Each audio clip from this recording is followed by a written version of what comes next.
Hello, everyone. Happy New Year and welcome to Aquarius season. I happen to be quite partial to this season because that's my birth sign. It's also Christine's. So you may hear us leaning into this season with some particular energy. Um, because it's Aquarius seasons, and Aquarians always like to mix things up and try on different ways of doing things, we're going to be doing that today in our format. And we'd love to hear back from you if we're making it easier for you to digest this information or more challenging. And so, with that, I'm going to turn it over to Anastasia to get us started. Hello, everyone. Yeah, this Aquarius season is particularly special, and it carries a sense of big transition. So it's good we're starting it a little bit different because everyone will feel this difference during the Aquarius season. And the changes that we are going to face are not just social, it's not just something is in the air, but they are also very concrete, very individual. And even when events seem external or social, they may touch something fundamental inside us. And there is this growing awareness that some path, once taken, cannot simply be undone. So it is a transition. The season starts on the 19th of January and lasts till February 18th. There are a few extremely important astrological topics this season. First, we have this intense Aquarius energy because we have not only the Sun, but many more planets there, actually 5 planets out of 10. And we also have got a big transit of Saturn into Aries this month, and that changes the entire atmosphere till 2028. It's a truly big shift. And on top of it, we have the first sun eclipse on February 17th, the first this year and the first in the series of eclipses that will last till 2028 again. So it's a start of a new year or even of 2 years ahead of us. And taking it all together, it may also feel that the new year was not exactly it has not already yet, it has not started yet, but that's when we have the new year. And it's this year when I think the Chinese New Year has more sense to us because it coincides with the eclipse. So I would like to cover all these 3 topics. And last month we had a very Capricornian energy because all the personal planets traveled through Capricorn. And this time it's very much Aquarius. So we leave its energy on all levels. And Aquarius energy, at its core, it's quite detached. It's not as cold as Capricorn, but it's not particularly warm either. It's the sign of air. So imagine the cold rising from the earth and going up.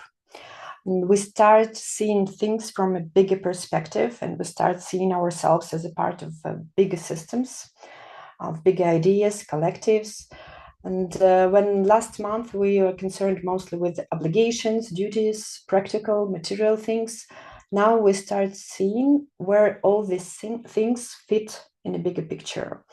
And we may also see how everything projects into the future.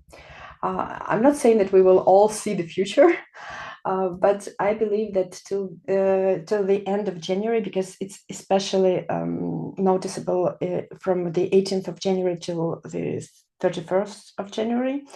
So till the end of January, it's very important to take time and look at your future self, to think about you in future and to think how you connect to this future self.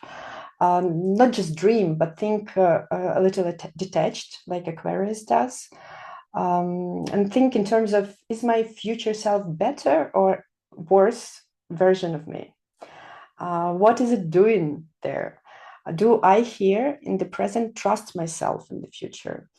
When we think about our bodies in 10 or 20 years, we think that we have to invest in our bodies now so that we stay energetic in future. That's when we care about our future self. But sometimes we sometimes we kind of don't trust ourselves in the future.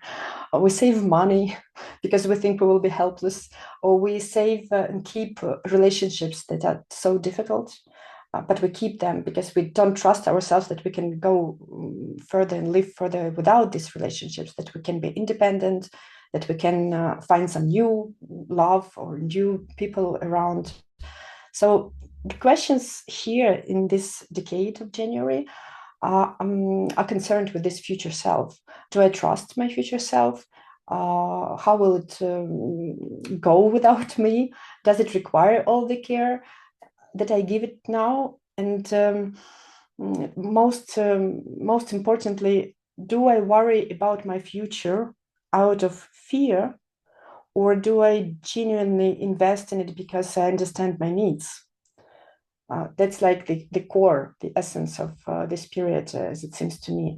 It may sound a bit crazy thinking about yourself, like present self and future self, but it's worth processing, I think.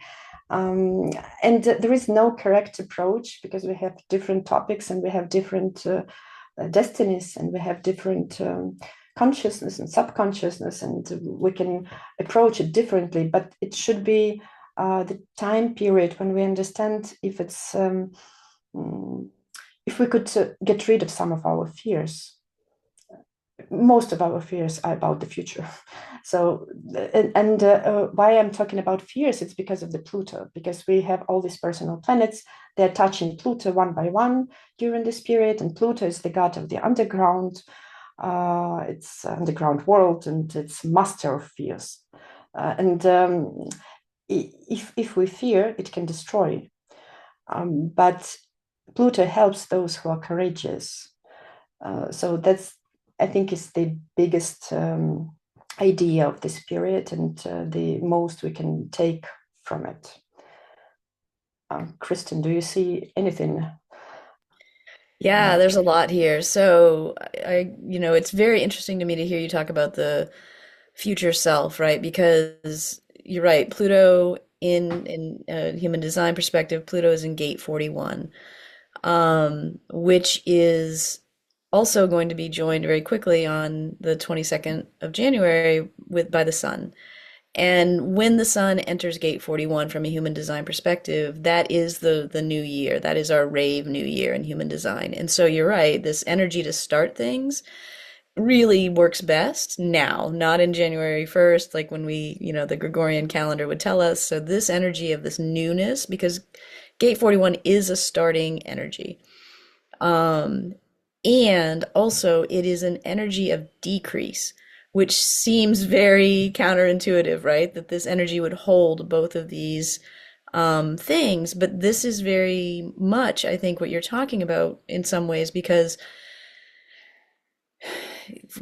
all this Aquarius energy and gate 41 in particular does want us to start a new cycle, right? It is here to start new things, but it's the energy is also asking us to look at what is really necessary, right? And this decrease thing is about, can we simplify, right? When we get starting something new, can we do it in a more simple way? I think is kind of the most simple way I can explain it.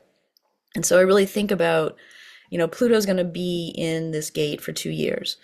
And we definitely see on the planet that this thing about decrease is being asked of us, right? We're being pushed to figure out how we can live better and more happily, maybe with a little bit less, a little bit more simply, right? And we can see how much that activates people, right? We've been so conditioned into thinking that more is better, that this energy coming in is really pushing on people. And I think this future self thing is coming into play. We're having a hard time envisioning our future selves as doing well with less, right? And so this, I think, is going to be the real gift in this energy, right? Like, hey, maybe all these things that you have and you think you need and, you think are fulfilling you, maybe they aren't. Maybe it's a good time to ask those questions, right? And that makes me think a bit about trust, right? Like I learned this a while back and it totally resonated for me, which is I trust my future self to handle my future problems, right? And this is really, I think, the key of where we're, being pushed to right now. Like, can we trust our future selves? And the best way from a human design perspective to learn that process is to really get embodied, right? To really understand inside of your body what is yes and what is no, and what is for you and what is not, what your energy wants to do and what it does not, and honor it, right? Because a lot of us have this understanding like, oh, I really don't want to do that thing, but then we go and do it anyway, right? And so, you know, this time, especially, I'll just walk through quickly the three major inner authorities from a human design perspective and just say a little bit about how this might show up for them or for you if you have this authority. So, half the people on the planet have emotional authority, right? This means their solar plexus is defined, they have an emotional wave, and they might recognize this because they feel up and down and in between a lot, right? They feel a bit on a wave. And people with this authority in this time frame really have do best when they slow down, right? And I think this is probably a key for everybody, no matter what your authority is. Slow down a little bit in this season. Give yourself some time to really feel inside, like, what is my inner knowing saying to me? And so, emotional people, slow down, give yourself some time. People with sacral authority like me who have a real clear kind of gut yes, no. Again, there's still an opportunity to slow down a little bit here because often there's going to be in this season more yeses, right? This is a starting, initiating energy. So this yes energy is probably going to be more alive for us. And there may just be this willingness, especially for people who are really used to just jumping in and doing something, to say yes and do that. Hold off if you can, I would say. It's good to give yourself a break. And then splenic authority people, they're much more, they also have a very in the moment, spontaneous authority that's really correct for them. They can look incorrect to other people because they just jump in and do things.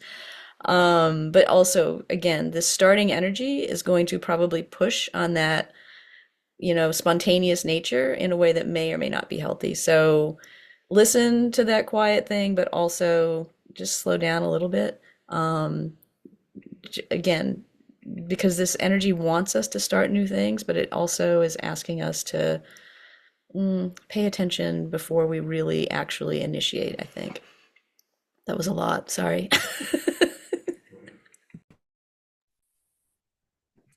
Lois, I can imagine you coming up with all kinds of practices for this. What's popping for you? Well, the one that really popped out was when Anastasia was talking about your future self. And I use a practice where we actually talk to the younger self and see what the younger self has to say. But then the younger self and us at our age now go and visit our future self. And there's an actual, like a visual somatic uh, in conversation going on between these three aspects of the self, and then asking the future self, what do you need, and seeing what they look like, and how they're being, and getting a sense of who you can become. And it's an interesting experience because you don't know what's going to show up. And the number of people, especially women, that they're wearing flowing clothes and they're free and different things, but there's in that space of people who have lost the power of the fears. It doesn't mean that the fears don't still exist. So I would say one other thing about in looking to the future is not to have a blind eye about what the future can look like. Because in our society, we cut ourselves off generationally. Like, older people get, sort of housed away in homes. And so we don't really look at sort of the natural flow of life. And so being more aware of the natural flow of life actually helps you not be so afraid of what might be coming.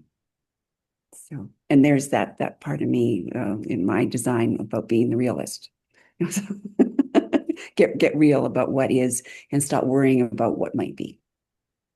Yeah, yeah. I love that.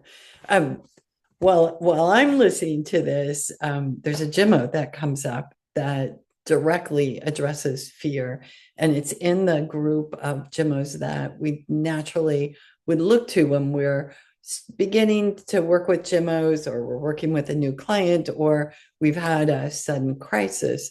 And that's this particular Gemmo is Black Poplar. And Black Poplar is incredible in its ability to take off that first layer of fear.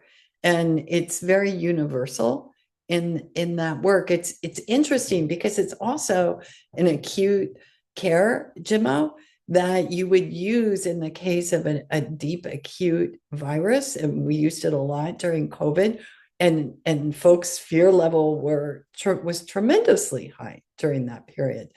So my belief, and as I'm listening to both of you, is what the concern I'm hearing is our fear may mislead us in this period.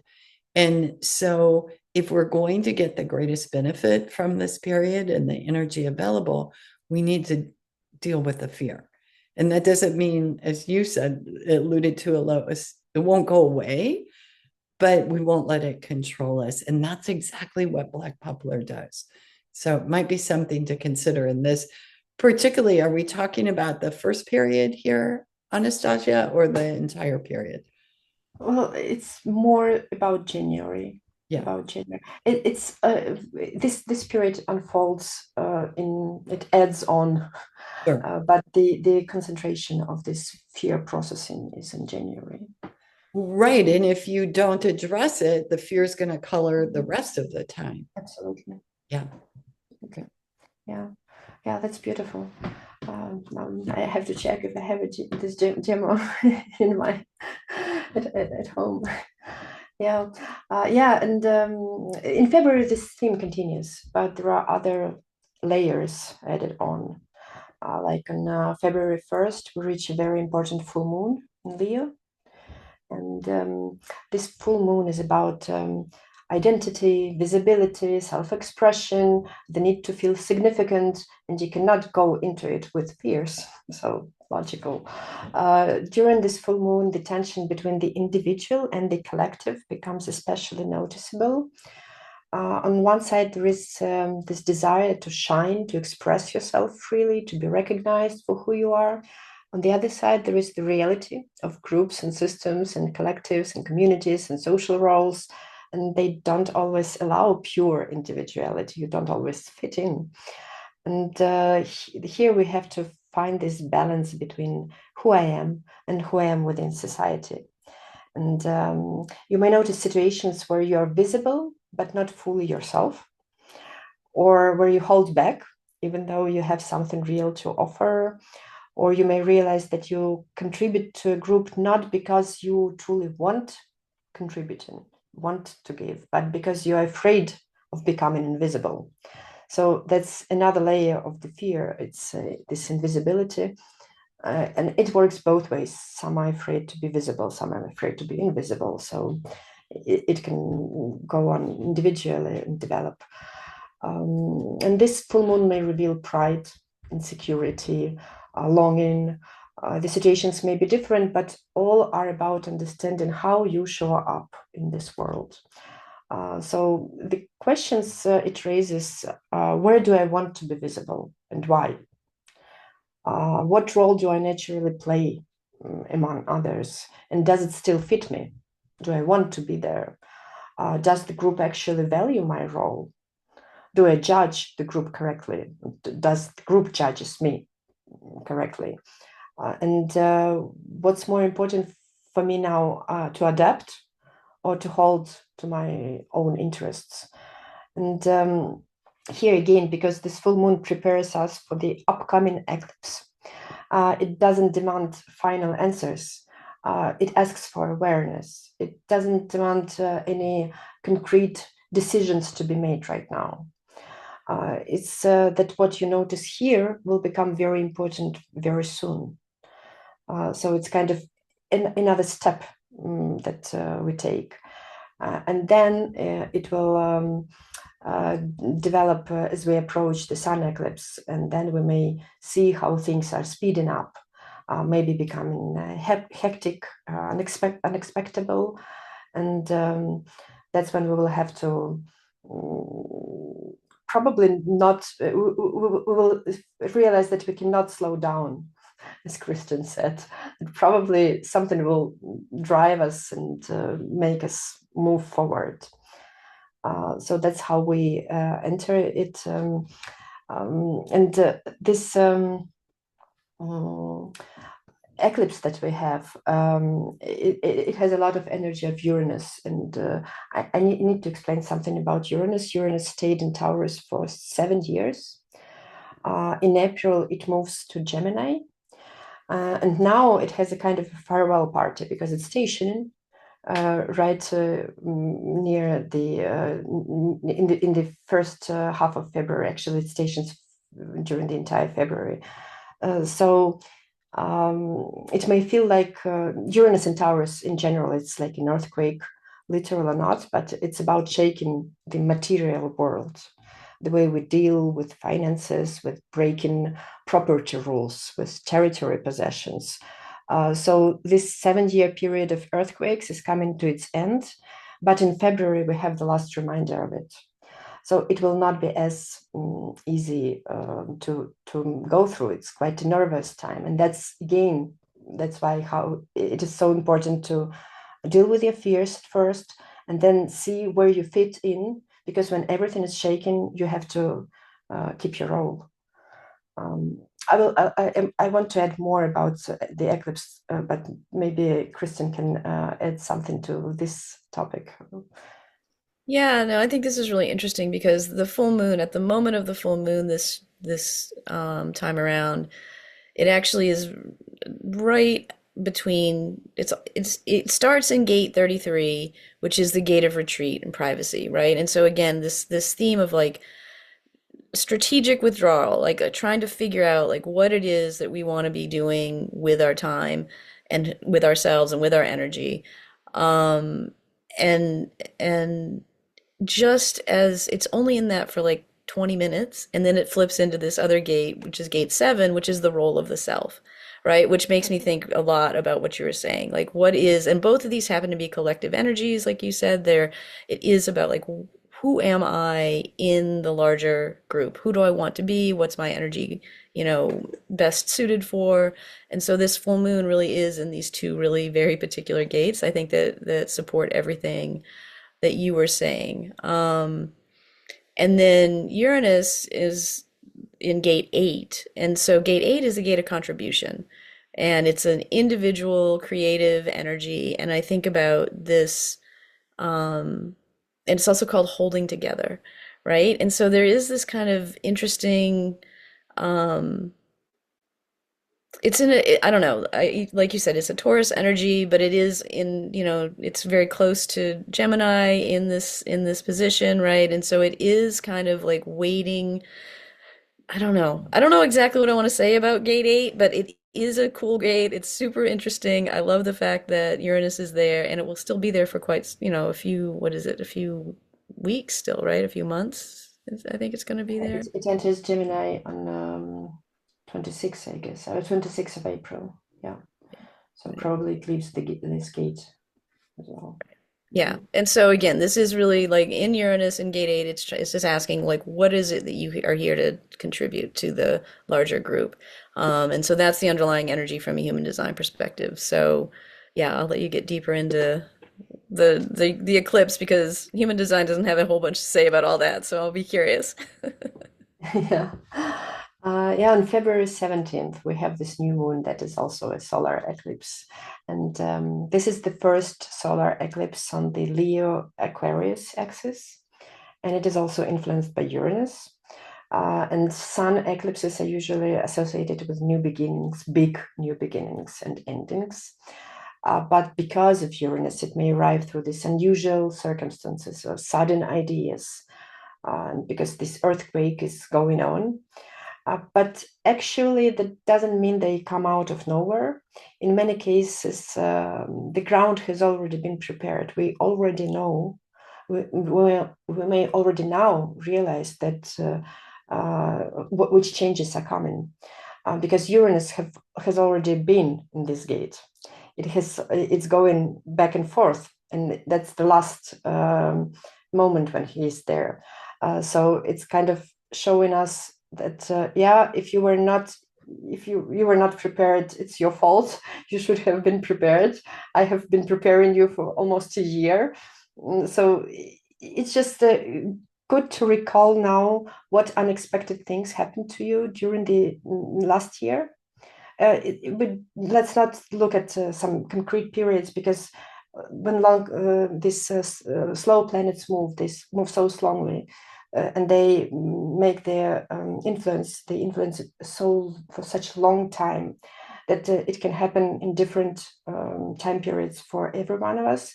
But just think about what was the most unexpected thing to you, and that could pop up in February, in the middle of February. And but the main thing, I guess, is not. It's actually not only something unexpected.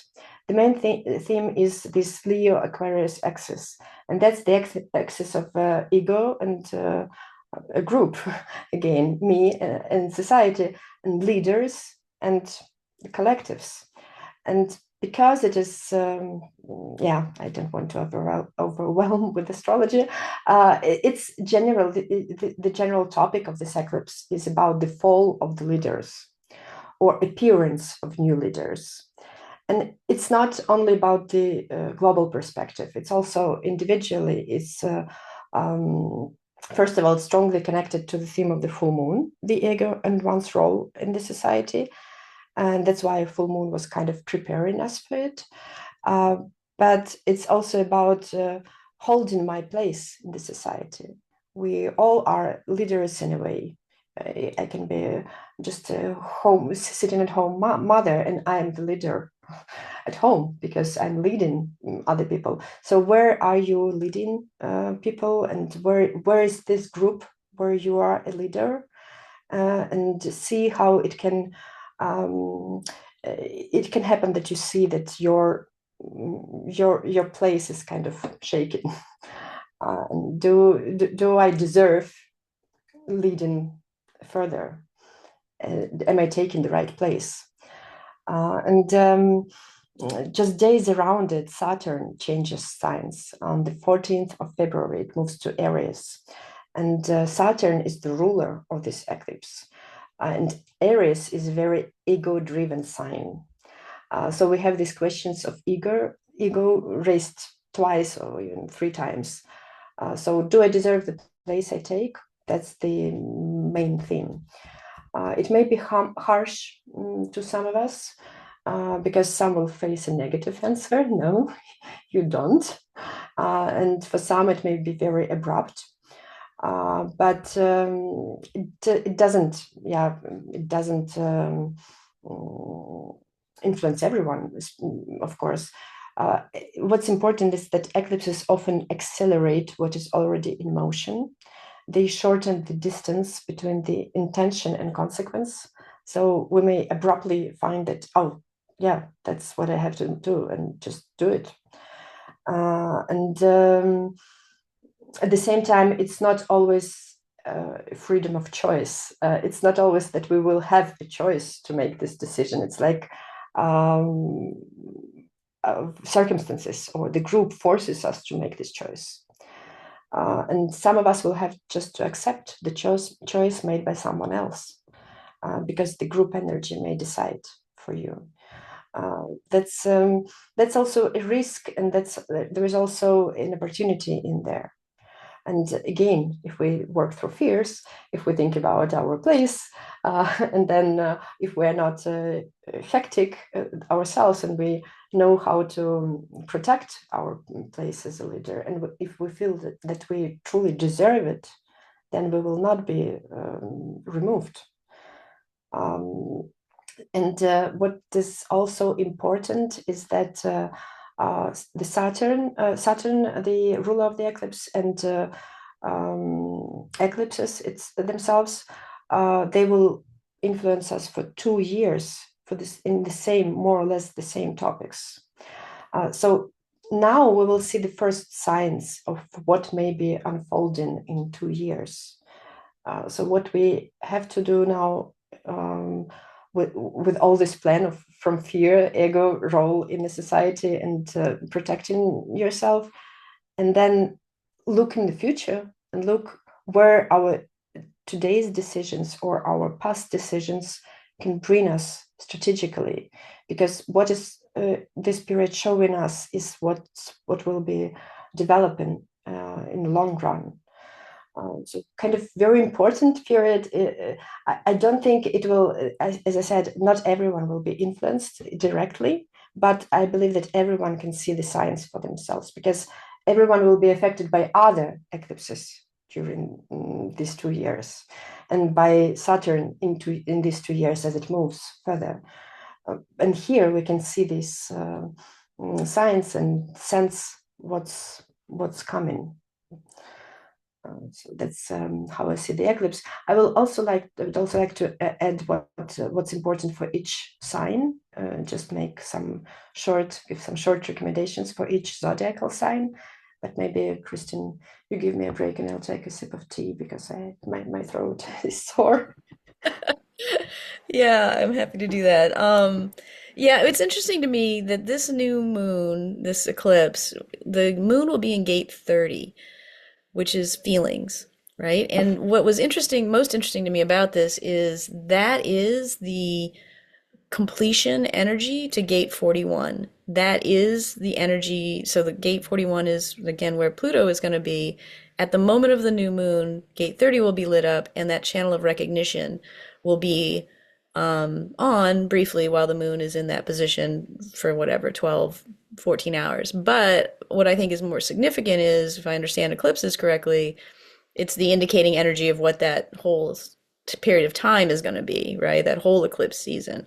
And so for me, I think about deep emotionality, right? Like this is one of the most emotional channels in the body graph. And it is this, like I said, it is this energy for fantasy and desire and really feeling the full range of what it means to be human. It's looking for new experiences, right? And so this energy, I think, is going to be very key to what we might see, during this time.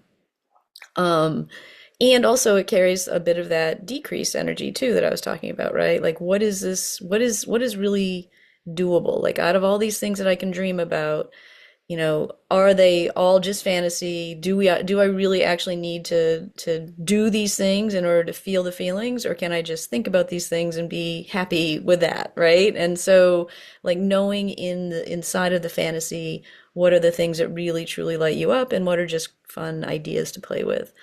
So that's that starting energy there. And from a human design perspective, all of the outer planets are either in directional gates, love and directional gates. Gate 25, one of my favorites. That's where Saturn and Neptune and quickly, well, I guess Saturn and Neptune are going to be there.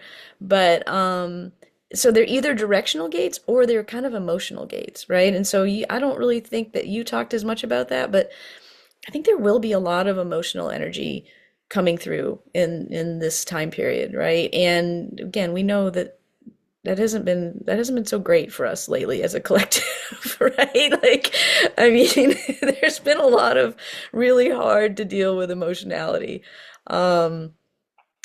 So all I can say is that I hope that because of this gate 25 where Saturn and Neptune are, this is this universal love energy, right? And so I'm hoping that the emotionality that's coming through is going to have more of this background frequency to kind of help us be less reactive and more able to see the emotionality of ourselves as a gift and not a curse.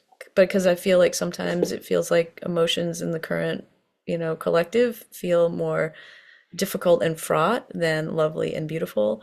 So I think that I just think that this period is going to be interesting because I do think there's going to be a lot of directional energy. People are going to be wanting new direction. And hopefully this new direction pushes them in this more universal love space. Um, and maybe that will calm some of this, what I feel like inflamed emotionality that is currently existing. So I don't know if that leads you anywhere. Oh, I like it because the directional energy, and if we see new direction, that perfectly fits into the idea of the eclipse itself, and also this idea of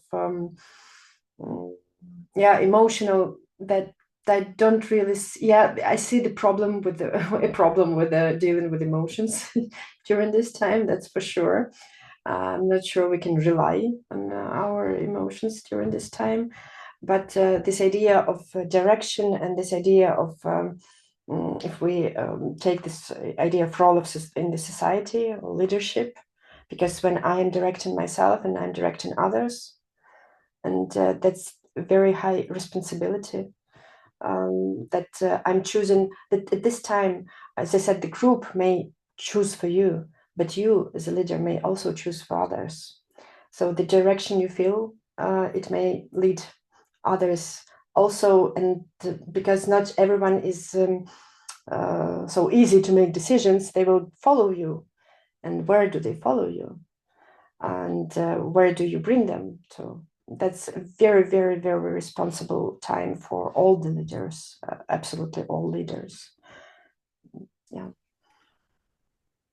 I think before we go into the individual signs, let's take a look at what's coming up here, Lois, for you with, because that's an action-packed period.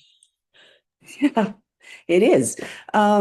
There's a couple of things that are really standing out as I listen to the two of you. And there's, like Christine, you pointed to this ability to know what's right and what's wrong for me. And there's then that I might want to do something different than I've been doing. There's things I might want to shed. There's new things I might want to do. And how the tension that happens when we want to do something different with the people that are around us that want us to keep doing what we've always been doing. So that between the individual and the collective that you've been talking about, Anastasia. And it strikes me that being really clear on what matters to us puts us in a good place to it gives us a good footing to say, this is what's right for me, and this is what's not right for me. Because you can be in a book club. I've been in book clubs, and I could realize that this isn't where I want to be anymore. But they're like all like the Hotel California. It's really hard to get out of, you know. But it's because everybody wants you to explain why you're not going to do what you've always been doing. And so thinking is like taking a look at what are your prime values in your life. Like what's most important to you, and saying yes to that. It's like, my family, or my health, or I mean, there can be like whatever it is for you. You maybe look at your top 3 or your top 5 and use them as your pivot point for how am I making my decision based on my values. Am I paying attention to them? Am I honoring them? And when I say no to you, it's because I need to say yes to me. And that gives you something to offer when everybody wants to know why you're not doing what you were always doing. So just release the tension a little bit. Love that, Lois. And I'd like to follow up with a Gemmo that might help release that tension. So, when you've used land for different purposes in gardening and farming, and you have taken away from that land and you've pulled out its nutrients, yet you want to prepare it to do something new, you plant that land with oats. And oats send down deep roots that allow nutrients to be mined and brought up to the surface so the oat plant can be formed, and the soil is prepared for doing something new.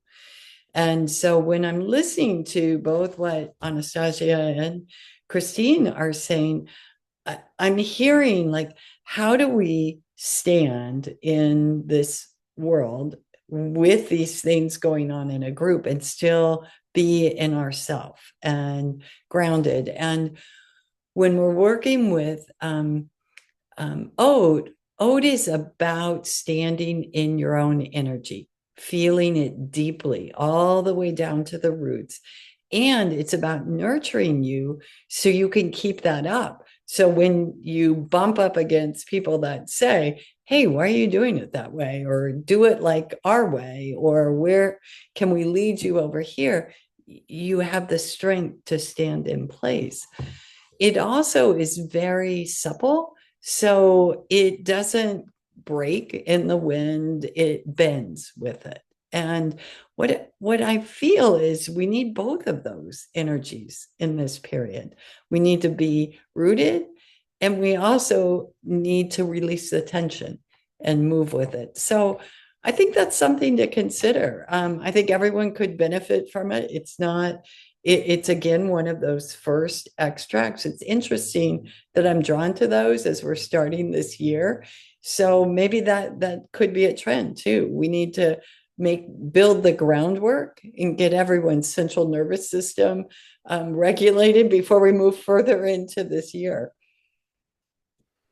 Yeah, I just want to say really quickly, this is interesting having this back and forth because Lois, particularly what you were talking about, this value, like what we value. I think that's a really hard place for a lot of people to figure out what they value, right? And in part because there's so much conditioning around it, right? We are taught from a very young age what we should value. But I think one of the things, and I've just learned this recently, and I think it's actually pretty valuable, in human design, if you have your chart and you know a bit about what you're looking at, if you look at your personality Venus in human design, and I would recommend trying, honestly, Richard Rudd's writing, either his 64 Ways or the Gene Keys book. If you read that number, that is your gate in Venus, it actually does have a lot to say about what it is that you value, like what your moral values are.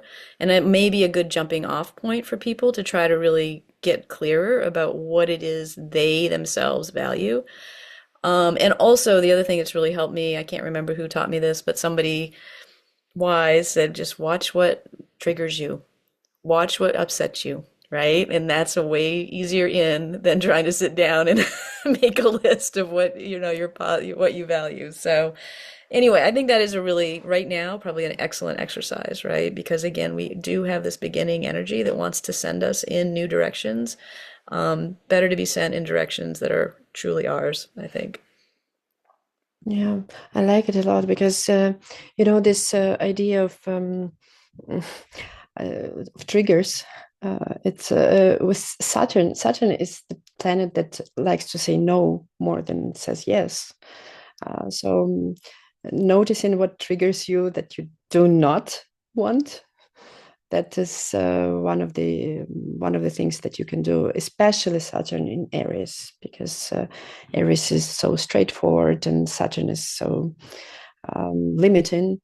And then you just can, I think this period, it can show us the direction that I do not want to go even better than the direction in which I do want to go. And the same applies to values and priorities as well. It can help. It can be the first hint to find the way. Yeah, I like it.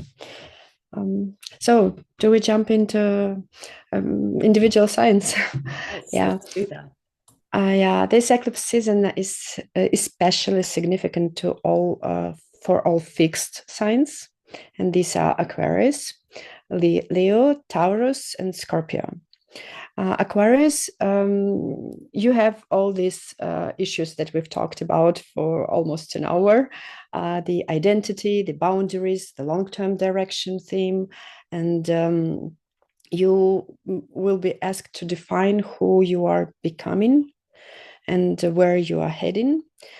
So for you, it's really the time for serious strategic decisions. And remember that Saturn, it always requires this strategic thinking, and remember that they have your decisions now have long-term consequences. And the key question for you is simply what we've discussed: what kind of future version of myself am I committing to now? Am I committing to the powerful or powerless one? And that defines what I'm doing now. And it mostly may influence Aquarius who are born around eclipse. So it's the last days of Aquarius sign. But because it's the first eclipse in your sign, the other Aquarius can just check what's going on there and note what can happen later. And thinking you have such a handicap, you call it. All the rest that are not born in the middle of February, you have time. You have still time to prepare for your eclipses that are coming. So look around and be aware and think through this idea of your future you, future self. Leo, for you, this eclipse is concentrated around partnerships, and it can be personal and business and social and just communicating with other people around you. It may come with conflicts, or it may come with the realization that I cannot tolerate something anymore. It can also show some new opportunities for alliances, for new relationship, new partnership. But again, here is this great question. I think Lois had spoken of it. Where am I not compromising my true self just to keep these relationships, just to be in this book club? Where am I against others? For Taurus, it's more about career and professional status, and it may also come with the conflicts with the authorities and tension with boss, leader, with systems, but it also comes with clarity. I think Taurus, because Uranus is in Taurus, Taurus can notice these unexpected things better than others, and they expect them more than others because they have dealt with Uranus for 7 years. They already know what is weak and what is going to fall. So it may not be so unexpected for you. You may be thinking and rethinking about which role do I take, which status do I head for, which job or even profession do I want to execute further. So here we have the question, does my current work reflect who I am? So for Leo, it's relationship, others versus me, and for Taurus, it's my job, my role, my status, because that's the top of the horoscope for Taurus. Aquarius is the career thing, and it's not just career; it's just big goals. That's how we are seen.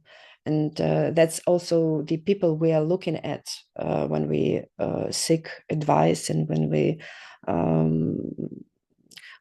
seek some authority. So this authority versus me, that's the question of the period. Yeah, and when I say period, again, eclipse, it doesn't influence us just for one day on the 17th of February, at least half a year. And then we have another eclipse that will unfold the themes of the first one. So it's a long story. Then we have Scorpio. For you, eclipse is happening in your foundations house. It means your inner security, your security in general, your home, your emotional base, your family, housing, relocation. It may also it may state the questions of moving, of relocating, and that's not a passive process. Yes, sometimes circumstances will tell you have to move, but still it requires your personal activation of the topic. And you are the one who should be asking yourself, what gives me real stability? What do I want? What is stability for me? Because again, we are conditioned, and sometimes we think that stability is something different than what we actually need. So that's yeah, I have a few Scorpio friends, clients who don't see stability the same way that most of us, because for them stability is constant moving forward and constant achieving, stable achievement, but they need to move. So it's not exactly the stability and comfort. And then we have a group of cardinal signs. They may not be directly affected by the eclipse, but they have tight connection with the ruler of this eclipse, with Saturn. They all have a challenging year. I'm speaking about Aries, Libra, Cancer, and Capricorn. You have a challenging year because of Saturn, even 2 years because of him. So those who are born in the first half of this signs, they may feel it more now during 2026, and those who are born in the second half of the signs, they may feel it stronger next year. But again, this eclipse will give a hint of how these challenges will develop. And for Aries, Saturn enters your sign, so it will focus you on your identity. It's a bit similar to what Aquarius feel, but for Aries, that's a longer story and a more strategic story. They may feel they may rethink, where is my life energy going, and is it worth what is worth my life energy and what is not. And this eclipse in particular can show first hints in social circles, in friendships, in group dynamics. Should I invest in this group or should I not? So you may face possible distancing or conflicts. There is nothing fatal about this eclipse for you. It's big, but it's not huge.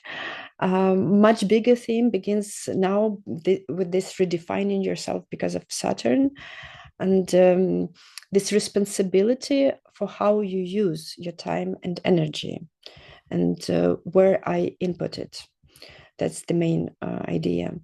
For Libra, it's also mostly affected by Saturn, and Saturn wants reassessment of partnerships, personal or professional. And you may see that you are going to choose who you are moving forward with. So for you, the main question is, who am I going to live with for the next 30 years, actually, because Saturn starts a new 30-year cycle. And particularly this eclipse can show this in the sphere of creativity, hobbies, pleasure, that there you may see some problems that arise. And because you, for example, you go on vacation with your husband and you realize there in this pleasurable environment that's not what you want. That's not how you want your free time to be spent. It's not worth the energy. And it may also show an interesting thing. It may show how your hobby can convert into profit. So I expect that some Libras during the next 2 years will find a way of monetizing the things they like to do. So keep an eye on it. Cancer, for you, Saturn will raise important career and status themes. So here you should be watching for the first signs. And how it does it, it's different from what I was talking about Taurus, they also have the career topic, but it's different for Cancer. Cancer will have to prove that they are competent enough, and they will have to prove that the role they are taking is really what they deserve. It can be only internal. It can be that, oh no, I'm imposter syndrome. I don't belong there. But it can also be coming from others, and that you feel challenged and you have to prove that, yeah, professionally I'm good enough, or as a mother I'm good enough, or in any other role that you value, any other status. So here Eclipse can highlight where doubts or challenges may arise, and it will show. It's not the eclipse is not the main topic. It just will show where you will probably need to protect your status in the next 2 years. Then we have Capricorn.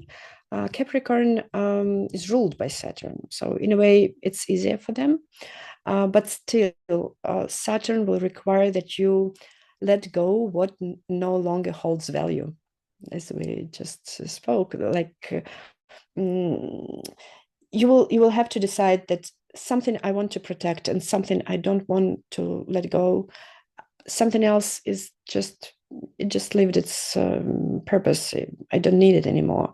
And here, the eclipse can show it first in the financial field.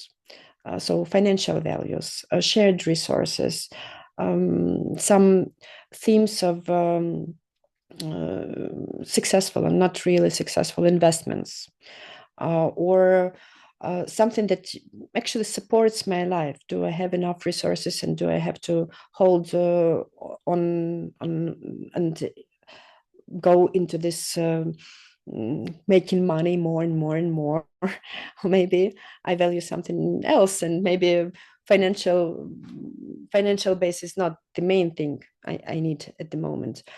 So you will see this topic unfolding of letting things go. You will see it unfolding in 2 years, but first you start with the finances and resources. So for you, it's probably very important to think beforehand in January, when we are talking about the fears. What am I afraid to lose? And do I really need what I have, or maybe I should just lose it and let it go, and it's okay, and I will feel better afterwards. And then we have the group that is not strongly affected. That's Gemini, Sagittarius, Pisces, and Virgo. But you can enjoy some benefits of this eclipse. For Gemini, it concerns learning and expanding knowledge. You can find good teachers or good courses, or some new information, some book that supports your growth, professional, personal. So you can rely on some propositions that come at this moment, for educational propositions, or reframing your skills. So yeah, that's the main idea. This eclipse can actually help you a lot. For Sagittarius, that's also about knowledge and expanding, but it's less about professional, or about going into university or some big education, some big course. It's more about close communication, about some news that you hear from people around you, about the topics you are talking to your neighbors, to your siblings, to your friends. It's like about everyday interactions and how communication and information flows there. So it's good time to lead some emotional conversations. I think, like nobody else, you have this strength to lead correctly emotional conversations during this period. You can find some practical results, some practical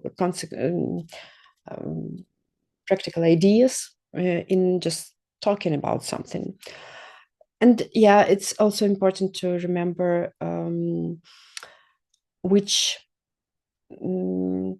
commitments you gave to people around you, to the close circle of people around you, and probably deliver and promise during this time, because they can come to you and say, "Yeah, you promised.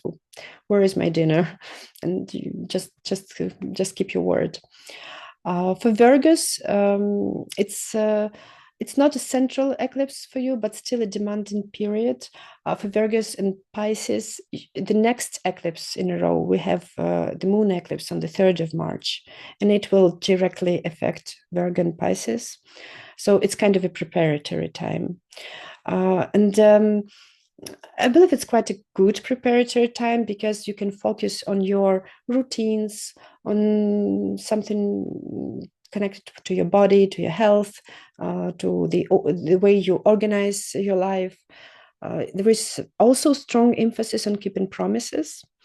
And this is very important, because the eclipse in March will ask, have you kept your word?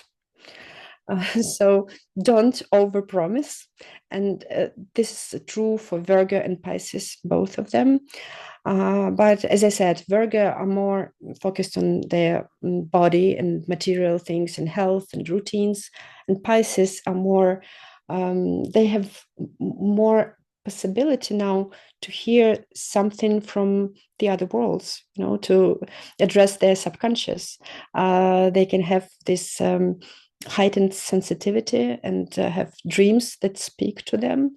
So if you are Pisces, sleep more, watch your dreams, remember them. There is something there, especially around the 17th of February, plus minus 3 days. Something can show up. And yeah, you should also be taking care of your physical well-being, but if you sleep enough, then everything is good. So for Pisces, it's more about intuition and talking to your higher self, even maybe more than for your future self. So yeah, I guess we've covered all the 12. Have I forgotten anyone? No. Are you happy with your science? Oh, Lois, that was a little skeptical there. Oh, I'm Cancer, so there was it's like and it made me think about things I've been thinking about for the future. So that was interesting. Yeah, good. Okay, and then we have two Aquarius, right? It feels like this is already coming up. The themes you mentioned don't feel like, oh, that's coming out of left field. It feels like, oh yeah, those things are already tugging already. How about you, Christina? Would you say the same? Yeah, I definitely do. And I'm hoping that Libra thing comes true. I can make some money off of some hobby.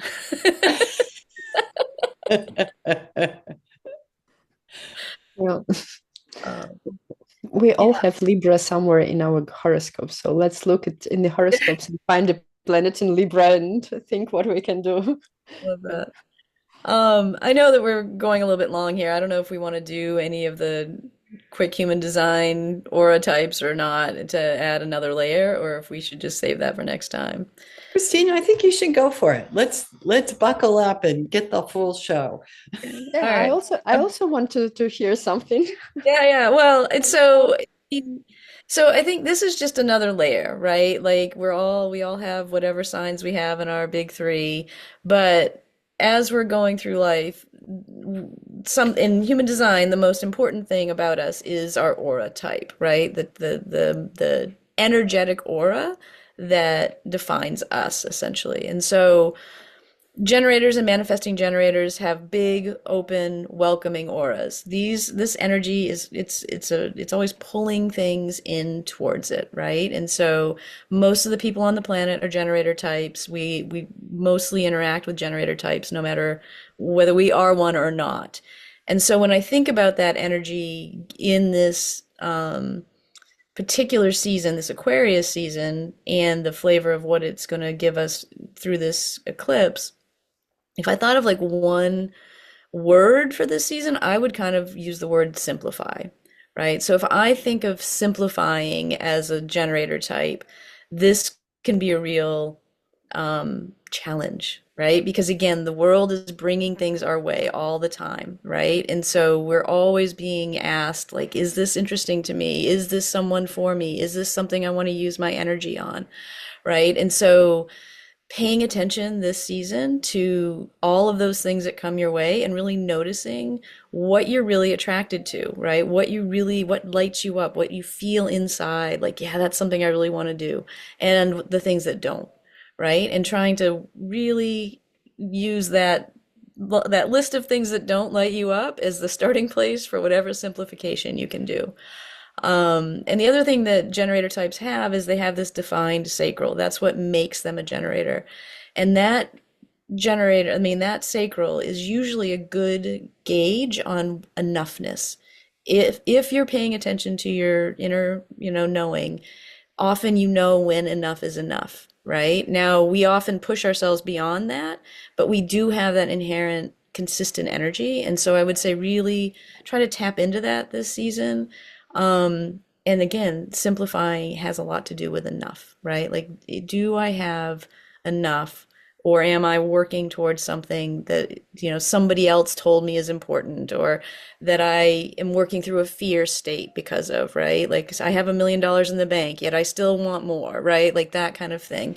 So that's what I would say for generators and manifesting generators. Projector types, their aura is focused and penetrating, right? So they're walking through the world seeing the other. And so if I use simplifying as, for the projector type, I would say this is a great time to really try to keep yourself from focusing on too many others, right? There's a real tendency in a projector to really want to help as many people as possible. And sometimes that is over extending of themselves and their energy, and yet they continue to keep doing it. Again, they don't have a defined sacral. They often don't know when enough is enough, right? So this is a really good time to kind of, again, practice that inner understanding of like, I'm exhausted. I'm gonna go lay down. I'm not gonna do any more work. I'm not gonna try to help another person, right? Simplifying from an energetic perspective, I think, could be really important for projector types.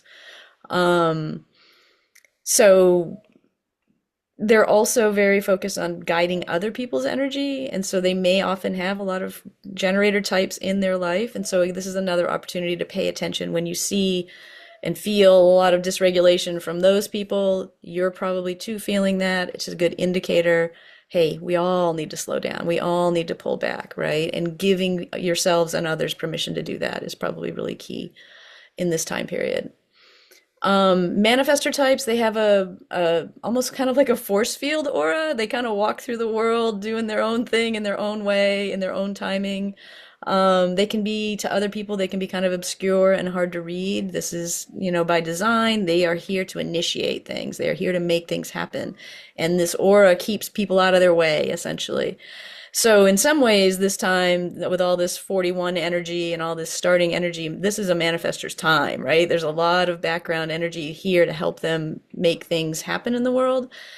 As long as their own creative pulse is aligned to that, this could be a really productive time for manifestors.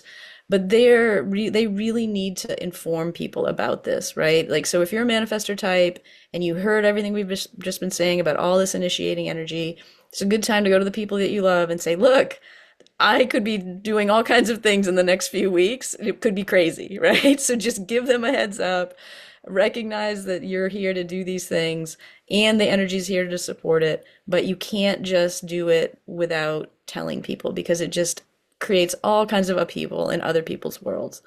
So that would be my advice for manifestors. And then finally, reflectors. There's not very many reflectors out in the world.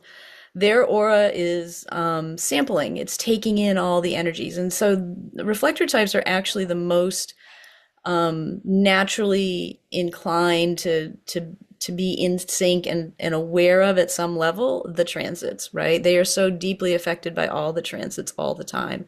And so what I would say for them is, this particular Aquarius season is very Aquarius, right? So if you've been following anything about Aquarius energy, you're probably going to feel a lot of it, right? Especially this starting energy. And simplifying for you is always difficult because, everything is coming at you all the time. This is the nature of a reflector. But I will say that at least in this particular time, the bulk of the energy is all one particular flavor. So there may be some clarity in that for you. And the other thing to recognize for reflectors is when you're not feeling regulated and when you're feeling like you don't understand what's going on in the world around you, very often the response for reflectors is to police other people. And that is something I would just say to be aware of in this time period, right? Recognize that, this desire to control other people's behavior is because, internally you're confused, you don't know what's going on. So just recognizing when that comes up in us to be like, oh, okay, I just need a time. It's a good time for a reflector to take a pause, step back. Bonus points for walking in nature. I think this is very healing for especially reflector types, everybody. But that would be my overall kind of aura perspective on each type. And the word simplify, I think, is what really comes through to me for everyone. So sounds like an important word to hold these weeks ahead. Yeah. Anastasia, any last words? I just wanted to thank you, Christine. That was, I think that it was very practical, and so like every type could find could hear something from our conversation probably, and some topics. For some, it's fear is the most important. For others, this leading and directing and so on. And yeah, that was very useful for me. Thank you. Yeah. Lois, anything in closing? My head is full. Yeah. Yeah. I think our listeners, it will be too. So I would definitely use the timestamps to jump to where things are pertinent to you. I think it's beautiful, Christine and Anastasia, how you've clearly given two lenses of looking at this time and placed us in them. So what our birth sign is or our aura type, we can be placed right in that period and get a picture. I'd love to hear from our listeners what's appealing to you about this presentation, and where did you see yourself the clearest, through the lens of astrology or through the lens of human design? That would be great to hear in the comments. So ladies, always thank you for all your wisdom shared. Thank you for your time. And to our listeners, we'll be back the next season.